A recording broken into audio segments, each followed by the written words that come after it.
Programme में आपको खुशामदीद कहते हैं। मैं असदुल्ला खान हूँ। GHQ हमला केस में आज 119 अफराद पर 119 मुलजमान पर फर्द जुर्मायत की गई है, बशमूल बानी तहरीक इंसाफ इमरान खान के। और कई गिरफ्तारियां भी आज अमल में लाई गई हैं, जिसमें अपोजिशन लीडर उमर यूब भी शामिल हैं, अहमद चट्ठा भी हैं, राजा बशारत भी हैं, कुछ और लोगों को भी गिरफ्तार किया गया है। बज़ाहिर ऐसा लगता है कि तहरीक इंसाफ पर सख्तियां मजीद बढ़ रही हैं। क्या होने जा रहा है? शेख वकास अकरम साहब हमारे साथ मौजूद हैं, सेक्रेटरी इन्फॉर्मेशन है पाकिस्तान तहरीक इंसाफ के रहनुमा। बहुत शुक्रिया शेख साहब, खुश आमदीद। शेख साहब, ये आज जो चीज़ें हुई हैं, आप क्या इसको यूं एनालाइज कर रहे हैं कि 24 नवंबर के एहतजाज के बाद कुछ सख्तियां तहरीक इंसाफ पर बढ़ रही हैं? देखिए, बिल्कुल ये नजर आ रहा है कि जिस तरीका का क्रैकडाउन किया जा रहा है, जख्मियों तक के घरों में पंजाब पुलिस जा रही है, शदीद संगीन जख्मियों को तंग किया जा रहा है, इस किस्म के मामलात हो रहे हैं, तो ऑब्वियसली फिर इस ट्रेंड को आगे भी अब देखें ना, ये जो हमारे 3 दोस्तों को, उमर अयूब को, अहमद चट्ठा और राजा बशारत को जो बिठाया है, वो अडयाला से बाहर निकले हैं, उनके पास जमानतें मौजूद हैं, वो जमानतों के कागज दिखा रहे हैं और उनको अनलॉफुली इलीगली डिटेन कर लिया गया अडयाला चौकी के अंदर। 2-2.5 घंटे से ऊपर का टाइम हो गया एज वी स्पीक। सो कहने का ये मकसद है कि ये उसी का शाखसाना है, वही क्रैकडाउन, वही सख्ती और वही प्लानिंग जिसके तहत ये हकायक पे पर्दा डालना चाहती है ये फस्ताई हुकूमत, ये वजीर आजम, ये वजीर आला और ये मिनिस्टर, ये सब उसी की कड़ी है। और मैं ये समझता हूँ कि अपोजिशन लीडर ऑफ पाकिस्तान को ऐसे अफसर बजा में रखना, मेंबर कौमी असम्बली को, राजा बशारी, तो अजीब मतलब अदालतों का तो मजाक और तमाशा बना दिया है कि अब ये जमानत के दौरान भी बंदों के साथ ये रवैया रख रहे हैं, तो फिर अदालतों को खुद सोचना चाहिए कि इनका और इन सरकारी कारिंदों का जो अदालतों का एहतराम नहीं करते और इस हुकूमत का जो अदालत का एहतराम नहीं करती, उसका क्या करना चाहिए। हम तो बहरहाल कानूनी चाराजोई करेंगे, कंटेम्प्ट में भी जाएंगे और अफसर बिजा की एप्लीकेशन भी इन पे आएगी, FIR इन पे दर्ज होनी चाहिए। You can't keep people who already have bails. सही है, मगर शेख साहब, आपने अभी दायरा जो PTI ने एहतजाज किया वो असीरान की रिहाई के लिए था, ये तो काउंटर प्रोडक्टिव हो गया एक तरह से। और इमरान खान पर 14 नए मुकदमा दर्ज हो गए हैं। इस्लामाबाद में सिर्फ मुकदमात की तादाद 76 उनके ऊपर हो गई है। PTI ये समझ रही थी, और बैरिस्टर गौहर कुछ सहाफ़ियों से बातचीत भी कर रहे हैं, वो कहते हैं कि जी हमें तो ये यकीन दहानी कराई जा रही थी, आप एहतजाज वापस लें तो फिर हम जो है वो इमरान खान 15 दिन में रिहा हो सकते हैं। लेकिन अब तो ऐसा लगता है कि ये दूर निकल गई है रिहाई, बज़ाहिर इन केसेस और नई मुकदमा से लग रहा है। देखिए, जब इस किस्म में तहरीकें चलती हैं तो फिर कई दफा जरूरी नहीं है कि हर दफा आपकी तहरीक में उठाए हुए किसी कदम का जो नतीजा है वो आपकी ख्वाहिश के मुताबिक ही आए। मगर मैं ये समझता हूँ कि इसमें जो सबसे बड़ी चीज हुई है वो फसाइयत जिसका हम ऐलान कर रहे हैं बड़े अरसे से, वो एक्सपोज हो गई है। अब जो लोग इस पे नहीं भी मानते थे, उन्होंने भी अपनी आंखों से इनके असल चेहरे देख लिए हैं, इस वजीर आजम के, इस मिनिस्टर के, वजीर आला के और इस इत्तलात के वजीर के, ये किस किस्म के फिरौन है, कैसे ये इनके डिक्टेटोरियल एटीट्यूड्स हैं, किस तरीके से ये अवाम को देखते हैं और कैसे ये पाकिस्तानी बच्चों के ऊपर जो है ये जुल्म करवाते हैं। तो हर चीज का कोई ना कोई एक वो उसमें से नुक्ता जो है वो निकलता है, जो बाद में जुल्म करने वाले के लिए तो नुकसानदेह होता है। मगर मजलूम और हक पे चलने वाले जो हैं उनके लिए रास्ते कठिन ही होते हैं, कभी आसानी नहीं होती। तो क्या कोई ऐसा सेल PTI कायम कर सकी है या कर सकती है कि जिसमें वो लोग रिपोर्ट करें, आकर कहें कि भाई हमारे ये लोग मिसिंग है, आपको डेटा कंपाइल तो कर सकेंगे, 100 लोग मिसिंग है, 50 लोग मिसिंग है, कितने हैं?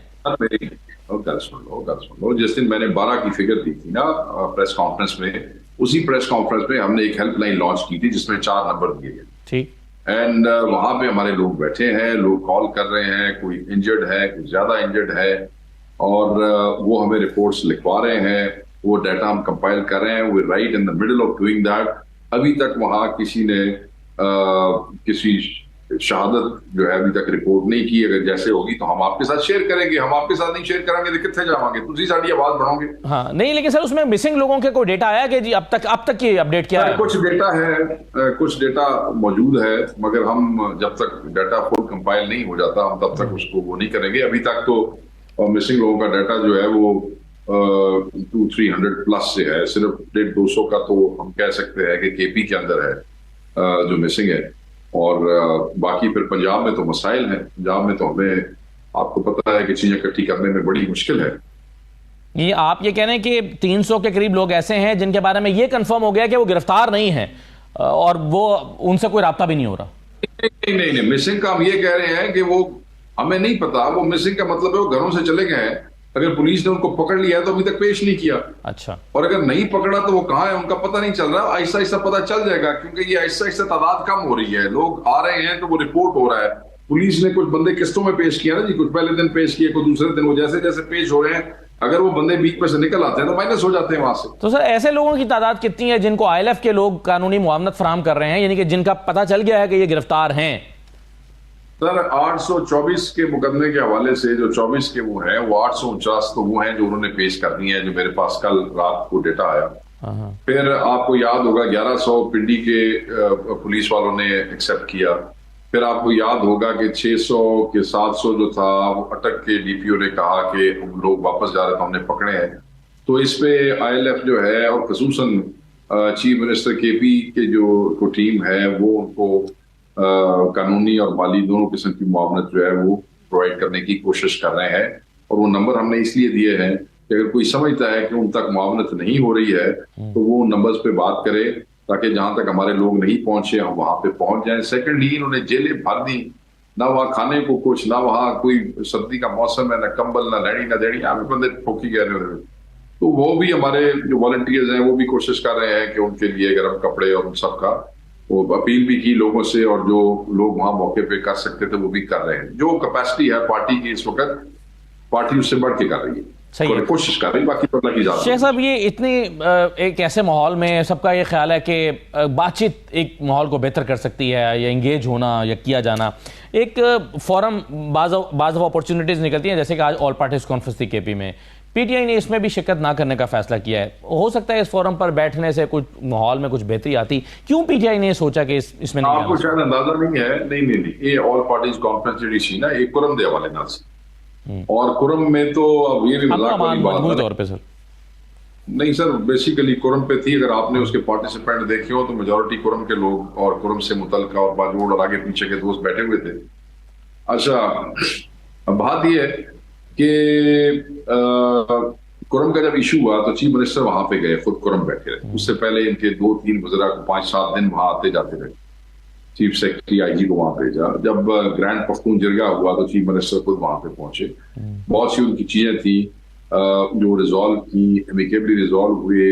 जो मूवी थे उनका एक्सचेंज हुआ, जो डेड बॉडीज थी उनका एक्सचेंज हुआ, उनके और सरकारी मसाइल थे, कोई डेवलपमेंट के मसाइल थे, उन सब के ऊपर बात भी लोगों ने खुल के की और चीफ मिनिस्टर ने वहां बैठ के सुनी और अच्छा हल निकालने की कोशिश की। अब यहाँ पे आप पेशावर में बैठ के कुरम का और पख्तून जिरगे का वो करना चाहते हैं तो ये मुमकिन नहीं है। Secondly you are a party जिसका कोई मैंडेट नहीं है यहाँ पे। ਕਿਹੜੀਆਂ सीटा ने ਤੁਹਾਡੇ ਕੋਲ की है, ਤੁਹਾਡੇ ਕੋਲ ਕਿਹੜਾ वोट मिलिया तो ਇੱਥੇ KP ਦੇ ਵਿੱਚ।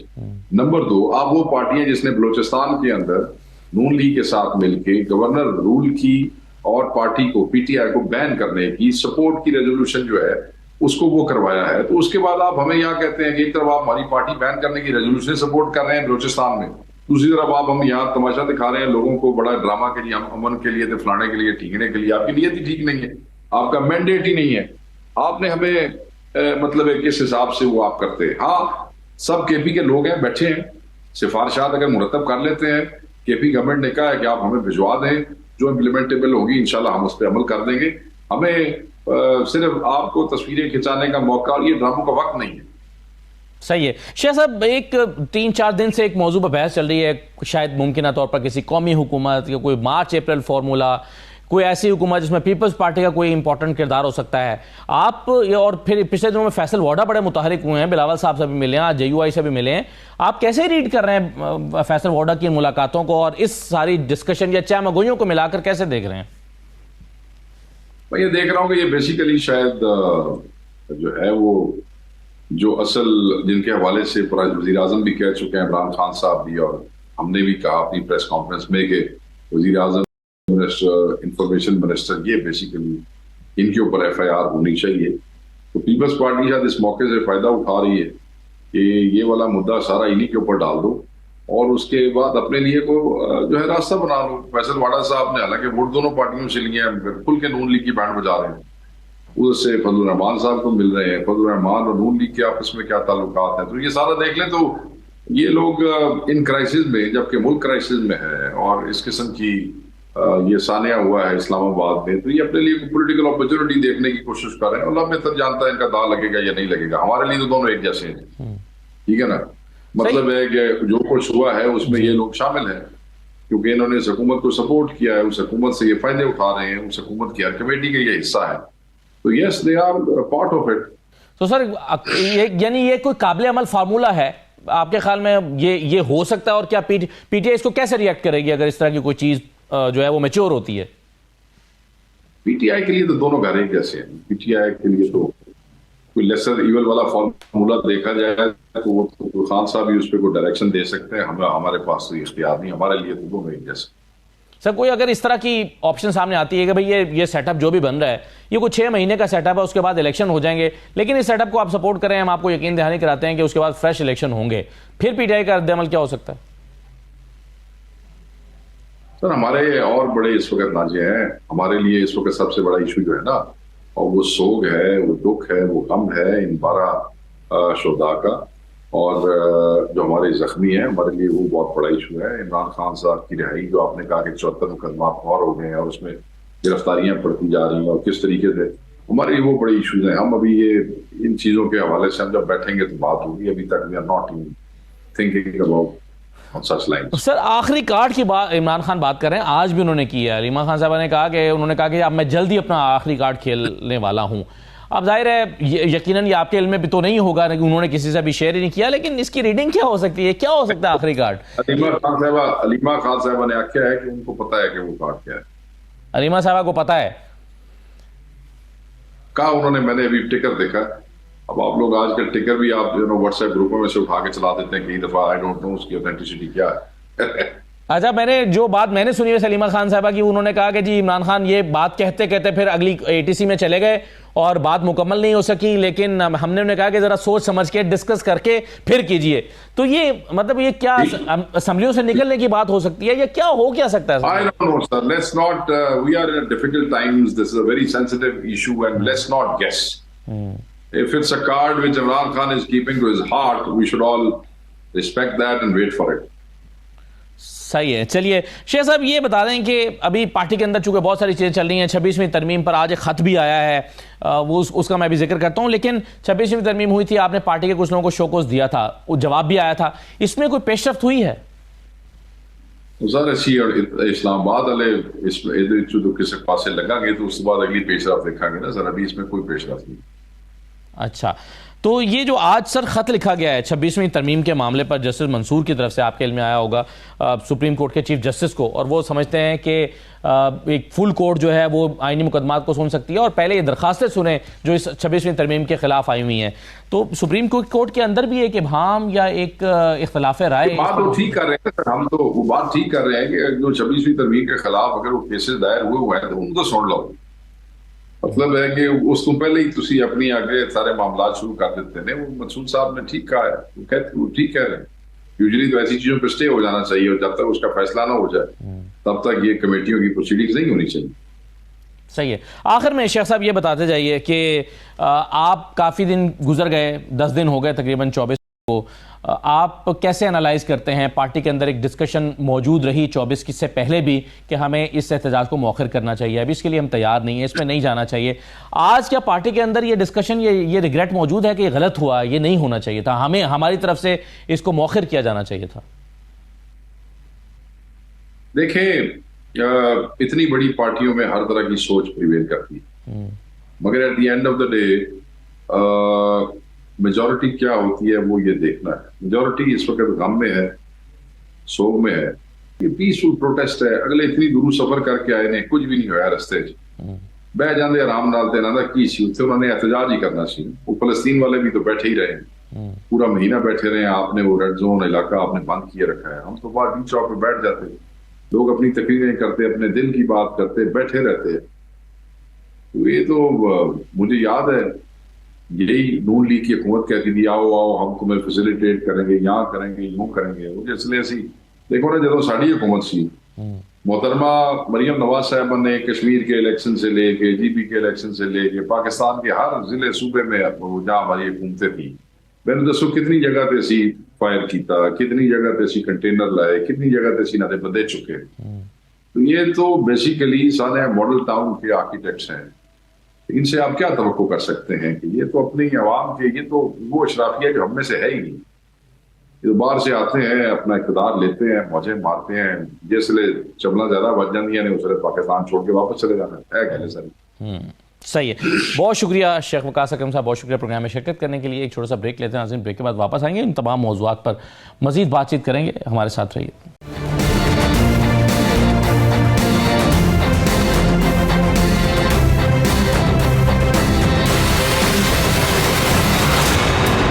ब्रेक के बाद आपको दोबारा खुशामदीद कहते हैं। हमारे साथ प्रोग्राम में नईम हैदर पंजोता साहब मौजूद हैं, पाकिस्तान तहरीक इंसाफ के रहनुमा। बहुत शुक्रिया पंजोता साहब। कमर जमान कायरा साहब हमारे साथ मौजूद हैं, पीपल्स पार्टी के रहनुमा हैं। कुछ देर में हाजी गुलाम अली साहब मुझे ज्वाइन कर रहे हैं। मैं सबको खुशामदीद कहूँगा। कायरा साहब, आज मजीद गिरफ्तारियाँ, उमर अयूब साहब को भी गिरफ्तार किया गया है, अहमद चट्ठा को गिरफ्तार किया गया है। GHQ हमला केस में 119 मुल्ज़मान पर फर्द जुर्म आयद हुई है, बशमूल इमरान खान के। हम पिछले कुछ दिन में बात कर रहे हैं कि पॉलिटिकल टेम्परेचर को थोड़ा लो डाउन करने की ज़रूरत है, बातचीत के आगाज़ होने की ज़रूरत है, लेकिन आप क्या नहीं समझते कि आज की जो डेवलपमेंट्स हैं इसके बाद तो शायद सियासी कशीदगी और भी बढ़ सकती है?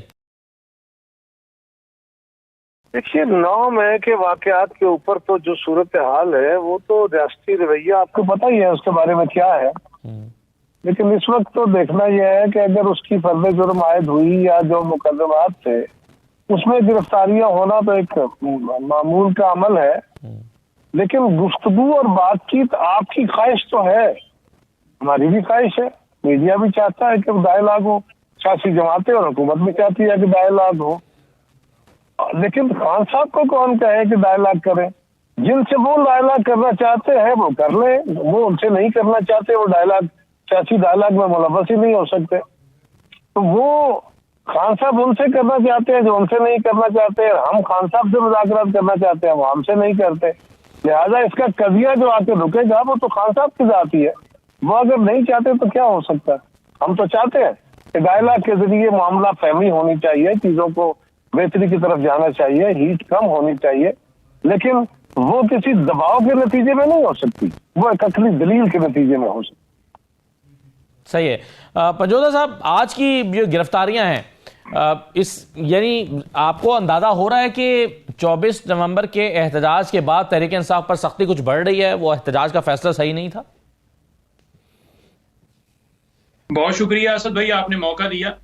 देखें, पहली बात यह है कि उमर अयूब साहब हों या उनके साथ जो है राजा बशारत साहब हों या अहमद चट्ठा साहब हों, हमारे MNA हैं, या अजीम बिल्ला साहब हों, हमारे वर्कर हैं जी, अगर चारों ऊपर जाते हैं और कोर्ट के सामने इन्होंने सरेंडर किया हुआ है, कोर्ट में पेश हो रहे हैं, कोई भी बंदा कोर्ट के अंदर जाता है, पेश होता है, कोर्ट के सामने सरेंडर करता है, तो उसे यही समझा जाता है कि वो कानून की पासदारी करता है, अदालत से भाग नहीं रहा बल्कि अदालत के सामने पेश हुआ है। जहां तक उनके केस की बात है तो उन्होंने तमाम मुकदमात में अपनी जमानतें जो है वो ली हुई थी, और ओमनी बस बेल, जिसे आप ये कहते हैं कि किसी भी नामालूम मुकदमे में उस शख्स को गिरफ्तार ना किए जाए, वो भी आम लोगों ने ली हुई थी पेशावर हाई कोर्ट से। पेशावर हाई कोर्ट का वाज़ेह हुक्म था कि किसी अननोन मुकदमे में किसी एक हर एक ने अप्लाई किया होता तो किसी को भी गिरफ्तार ना किया जाए। उसके बावजूद वो आज वहां पर अदालत में पेश हुए, पूरा दिन पेश हुए, क्योंकि वहां पर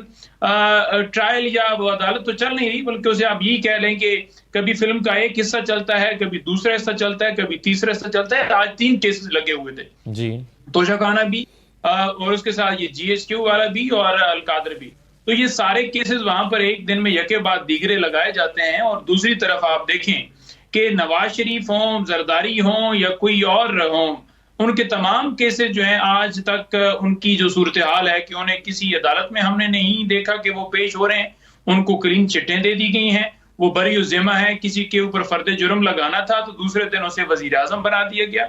किसी ने जनाब गाड़ियां ली थी और गाड़ियों के ऊपर भी मामला रफू चक्कर हो गया, और वहां पर नैब जाकर बयानात देता है कि हम नहीं केस चलाना चाहते, इनको बेशक आप बरी कर दें, हम वापस लेना चाहते हैं, अरे वापस लेना चाहते हैं। जो इन्होंने अपार्टमेंट्स वो भी इनका बिल्कुल जायज है काम, सारी बेशक मनी लॉन्ड्रिंग करें, बेशक जनाब पैसे लूट के हर चीज बाहर लेकर जाएं, इन्हें क्लीन चिट हासिल है। हम तो कानून के सामने हुए हैं।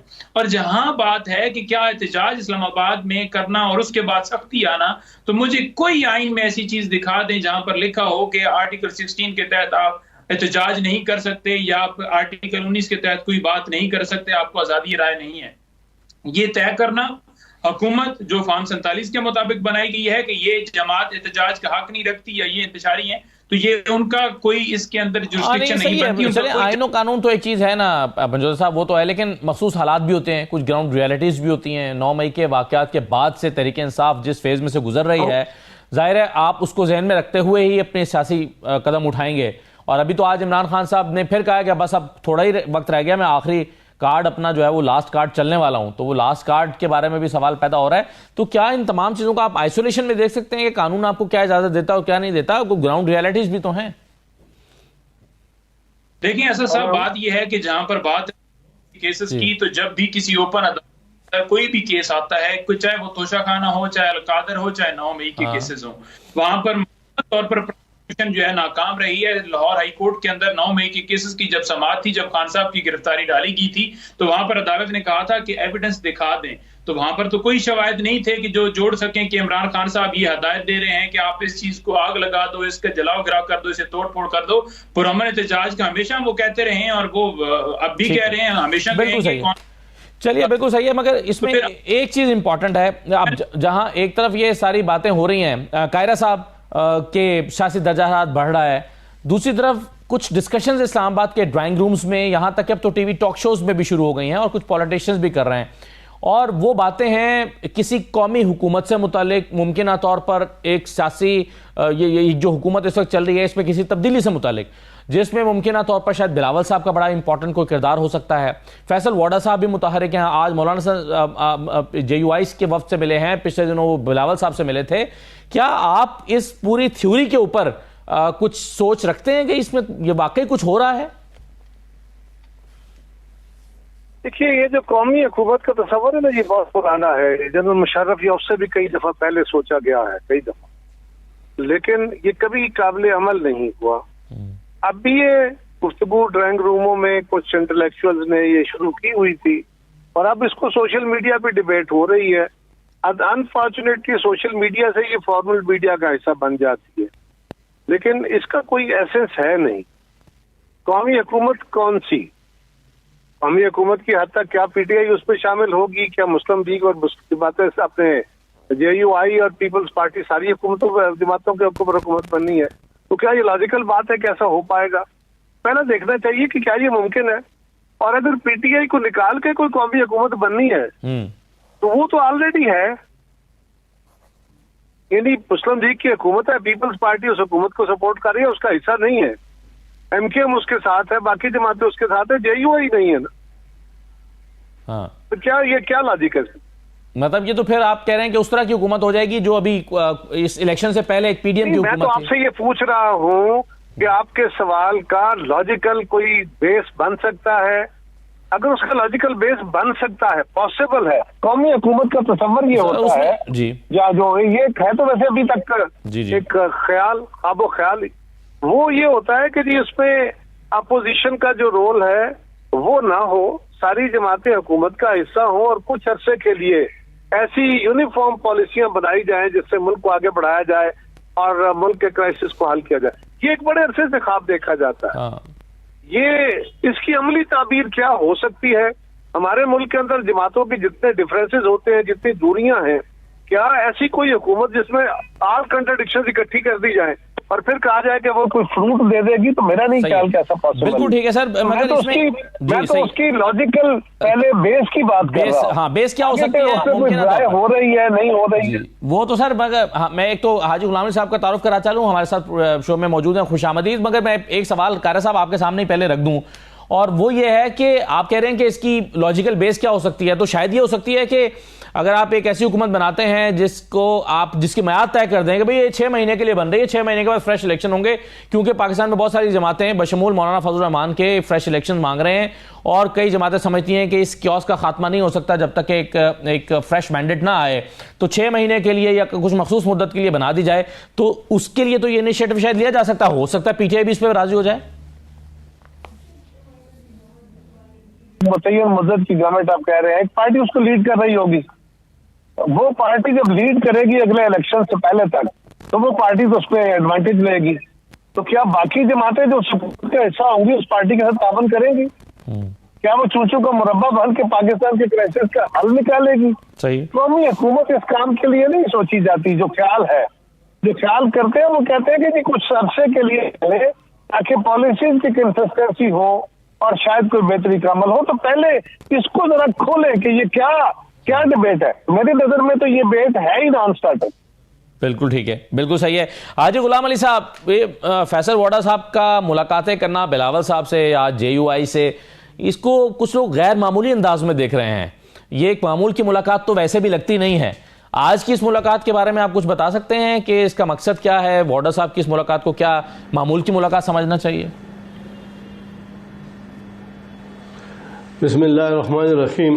बहुत शुक्रिया। देखिए, मेरा ख्याल में हमारे मुल्क में जो सियासत में तलखी पैदा हुई है और जब एक दूसरे से कोई सियासतदान, कोई सियासी वर्कर, कोई पार्लियामेंट का मेंबर मिलता है तो शक व शुबात की नज़र से उसको देखा जाता है। हालांकि इस तरह नहीं है। ज़रूरत, मैं समझता हूँ कि इस वक्त मुल्क को ज़रूरत, जिस तरह मुल्क की यकजहती के लिए पब्लिक और तमाम सियासी जमातों को एक होना चाहिए, इस तरह सियासी जमातें अपनी अपने मंशूर और प्रोग्राम के तहत इलेक्शन भी लड़े, हुकूमतें भी करे, लेकिन सियासी यकजहती ज़रूरी है। पिछले एक दहाई से खासकर सियासी जमातों में दूरियां पैदा की गई, दूरियां पैदा हो गई, एक दूसरे के नज़दीक होने की कोशिश नहीं हो रही है। मेरे ख्याल में इस वक्त इस मुल्क में सबसे जो ज़्यादा कोशिश कर रहा है वो जमीयत उलमा इस्लाम और मौलाना फजल रहमान साहब कर रहे हैं। देखिए, वो तकरीबन तमाम सियासी जमातों से मिलते हैं। और फिर बिलावल भुट्टो जरदारी साहब, वो भी आपने देखा 26वीं आईनी तरमीम में उसने एक अहम रोल अदा किया है। रात को भी मौलाना फजल रहमान साहब से मिले थे, हमारे काया भाई उनके साथ थे। अब ज़रूरत इस चीज़ की है कि रियासत जो है, रियासत हम सब की सांझी है और रियासत के लिए सब एक हैं, लेकिन रियासत भी कोई फैसला करेगी या जो रियासत के बाइख्तियार लोग हैं कि वो रियासत के सियासतदानों, सियासी जमातों, अवाम को क्या देती है। हम तो ये समझते हैं, जिस तरह आप कहते हैं कि कौमी हुकूमत और फिर ये चीज़ें जो हैं ना, ये मज़ीद में ज़ाती राय है कि तबाही पैदा करेगी। जब हमारे पास एक आईन है और मुत्तफ़िका आईन है और उस आईन ने सब कुछ बता दिया है कि हुकूमत किस तरह बनेगी, और ये फिर इस्लामी जमहूरिया पाकिस्तान है, जमहूर को हक होगी, तो जमहूर से फैसला ले। अब ये इलेक्शन और फिर इससे पहले वाले इलेक्शन, यानी दोनों को बशमूल पीपल पार्टी नहीं मानती थी 2018 के इलेक्शन को। और हमने उस वक्त भी कहा, जमीयत उलमा इस्लाम का वाज़ेह पैगाम था कि ये इलेक्शन इंजीनियर्ड इलेक्शन है, और ये भी जो इलेक्शन है इस पर भी तमाम सियासी जमातों की ऑब्जर्वेशन है। जिन्होंने जीता वो भी नाखुश, जिन्होंने हारा वो भी नाखुश। इसलिए सियासी जमातों को इस चीज़ पर बैठना चाहिए कि हम मुल्क में एक आज़ादाना, मनसफाना, गैर जानिबदाराना इलेक्शन कराएं। तो ये दुनिया में होता है कि किसकी हुकूमत होती है और कुछ सालों बाद किसी और की होती है। आजकल हमने नफरतें, सियासी जमातों को इस नुक्ते पर बैठना चाहिए, बोल रहे हैं, मगर इसमें हाजी साहब बिल्कुल सब जमातों को बैठना चाहिए, और बैठने के लिए एक माहौल ज़रूरी है, और माहौल बनाने के लिए शायद जो मुख्तलिफ फोरम्स होते हैं उसमें अगर सियासी जमातें इकट्ठी बैठ जाए। मसलन आज एक ऑल पार्टीज कॉन्फ्रेंस हुई है, PTI ने उसमें शिरकत नहीं की। पंजोता साहब, क्या वजूहत हो सकती हैं? PTI क्यों इन अपॉर्चुनिटीज़ को अवेल नहीं कर रही कि वो सियासी जमातों के दरमियान कुर्बत पैदा करे? और ये तो पीपल्स पार्टी की तरफ से बुलाई गई थी, और पीपल्स पार्टी के साथ तो शायद एक ऐसा पीपल्स पार्टी कैसा रोल प्ले कर सकती है इस मौके पर जो PMLN और PTI के दरमियान कशीदगी को कम कर सकता है। तो इस अपॉर्चुनिटी को क्यों अवेल नहीं कर रही PTI?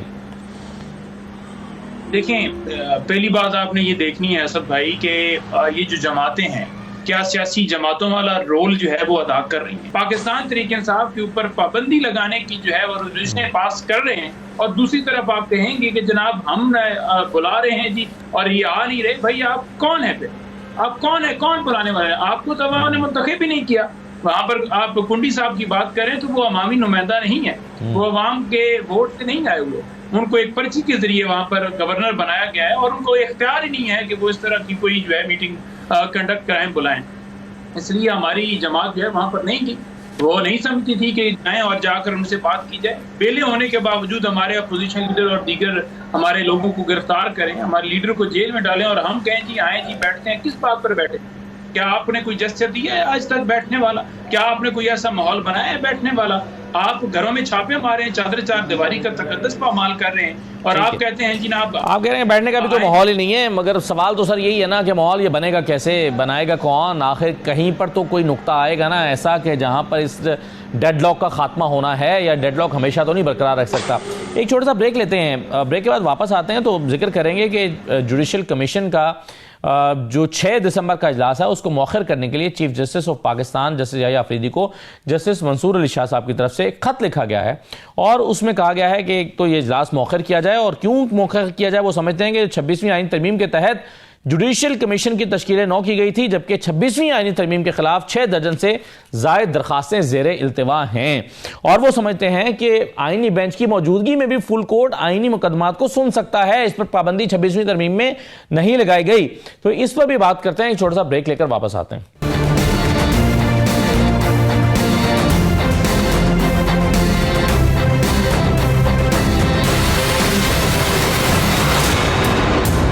ब्रेक के बाद दोबारा आपको खुशामदीद कहते हैं।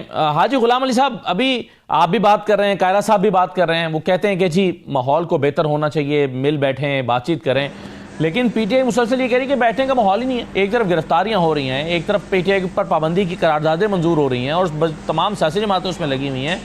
शायद फिर JUI अपना किरदार अदा कर सकती है, जैसे 26वीं तरमीम में एक सेंट्रल फोर्स बन गए थे मौलाना फजल रहमान साहब।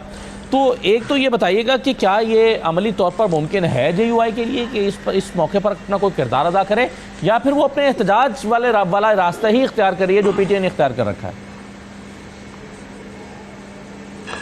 देखिए, कायरा साहब भी रोल अदा कर सकते हैं, उसकी पार्टी भी रोल अदा कर सकती है अगर वो इसमें मुखलिसाना कोशिश करें।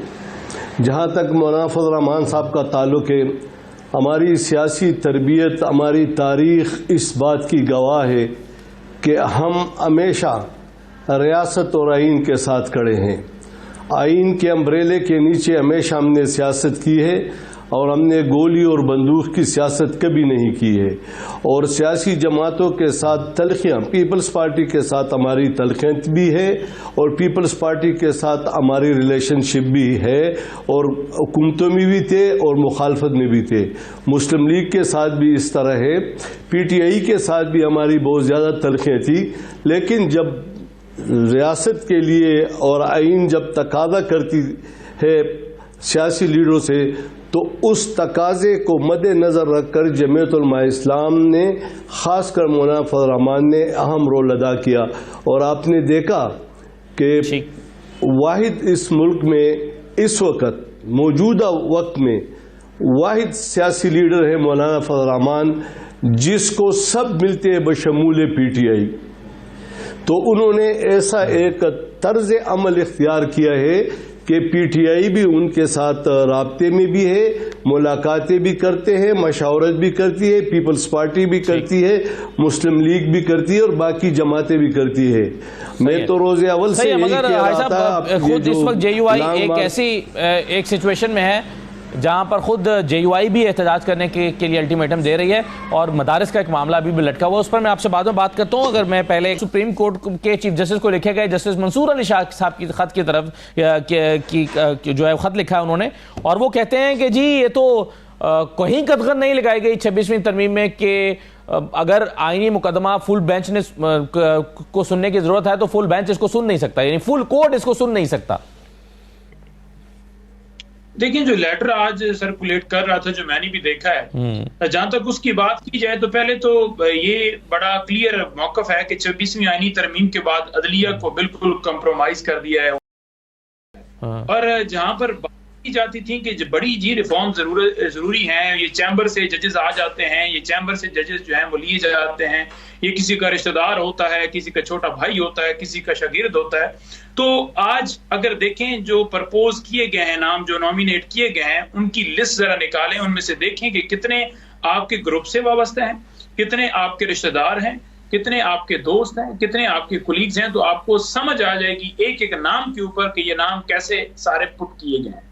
जहां तक उस इजलास की बात है तो देखें, इजलास जो है वो जब तक 26वीं आईनी तरमीम के ऊपर मुख्तलिफ दरखास्तें आई हैं वो डिसाइड नहीं होती पटिशन, तो तब तक कोई भी ऐसी प्रोसीडिंग जो जुडिशियल कमीशन के अंदर होगी वो उसकी कोई वैल्यू नहीं होगी। अगर कल 26वीं तरमीम जो की गई है वो कलअदम हो जाती है तो फिर वो सारी कार्रवाई जो है उसका तो कोई फायदा नहीं। बिल्कुल सही, इसीलिए शायद जस्टिस मंसूर समझते हैं कि पहले वो जो दरखास्तें आई हैं उनको निपटाया जाए और फिर जुडिशियल कमीशन का इजलास हो। कायरा साहब, ये इबाम सुप्रीम कोर्ट के जजेस के अंदर अब भी मौजूद है 26वीं तरमीम के बाद, और आज जो खत लिखा गया है जस्टिस मंसूर की तरफ से वो तो वाज़ेह तौर पर कह रहा है कि आईनी बेंच जो बैठा हुआ है और जुडिशियल कमीशन का जो इजलास है 26वीं तरमीम की वजह से हो रहा है, तो 26वीं तरमीम पर तो खुद 2 दर्जन से ज्यादा दरखास्तें सुप्रीम कोर्ट में मौजूद है, पहले उसको सुना जाए। तो अभी भी सुप्रीम कोर्ट के अंदर इबाम या तफरीक मौजूद है कायरा साहब? ये जो सुप्रीम कोर्ट के जजेस का एक रवैया है जी कि वो अपने आप को पार्लियामान से भी सुप्रीम समझते हैं और पार्लियामेंट के अंदर होने वाली थर्ड मेजॉरिटी के साथ जो कॉन्स्टिट्यूशनल अमेंडमेंट है, आपने देखना ये होता है कि कोई चीज ultra vires to the constitution ना हो, ये फंडामेंटल राइट के खिलाफ ना हो। वो कहाँ डिफाइन होते हैं? वो कॉन्स्टिट्यूशन में डिफाइन होते हैं। तो कॉन्स्टिट्यूशन को कहाँ आके, पहले भी ये किया गया था, आज चौधरी साहब ने भी ये किया था और अब ये ट्रेंड है, वकला के अंदर भी ये रिवाज आम हो गया है कि हर मामले को पार्लियामान इज सुप्रीम इंस्टीट्यूशन, पार्लियामान के ऊपर आपने एक चेकलिस्ट पर बैठा दी है। क्या सुप्रीम कोर्ट का रोल एक थानेदार का है कि वो चेक करेगा कि पार्लियामान का रोल ठीक है कि नहीं है, इसका कंडक्ट ठीक? पार्लियामान का रोल सिर्फ पार्लियामान चेक कर सकती है, बाद में आने वाली तो पार्लियामेंट चेक करेगी। तो मैं नहीं समझता कि जस्टिस मंसूर अली शाह साहब का ये व्यू जो है या कुछ जजेस का कि पहले वो पिटीशन एंटरटेन नहीं होनी चाहिए। वो पार्लियामान का अपना रोल है, पार्लियामान के ऊपर थानेदारी जो है वो किसी सूरत में ना होनी चाहिए, ना कबूल करनी चाहिए। यानी आप समझते हैं कायरा साहब के 2 दर्जन जो दरखास्तें आई हैं उनको सुने बगैर मुस्तरद कर देना चाहिए? जी, उसका एक बेसिक प्रिंसिपल तय होना चाहिए कि क्या पार्लियामान सुप्रीम है या सुप्रीम कोर्ट पार्लियामान के ऊपर एक थानेदार है, हेडमास्टर है। क्या आपने ये चेक करना है कि सुप्रीम कोर्ट ने, पार्लियामान ने जो कानून बनाया है वो ठीक है, जो अमेंडमेंट का आइन के अंदर किया है वो ठीक है। आइन है जो जजेस के, पार्लियामान के, बाकी सारे इदारों के रोल डिफाइन करता है, जो जजेस के इख्तियारात डिफाइन करता है। अब अगर आपने उसको भी चेक करना है तो ये क्या रूल होगा, ये क्या लॉजिक है?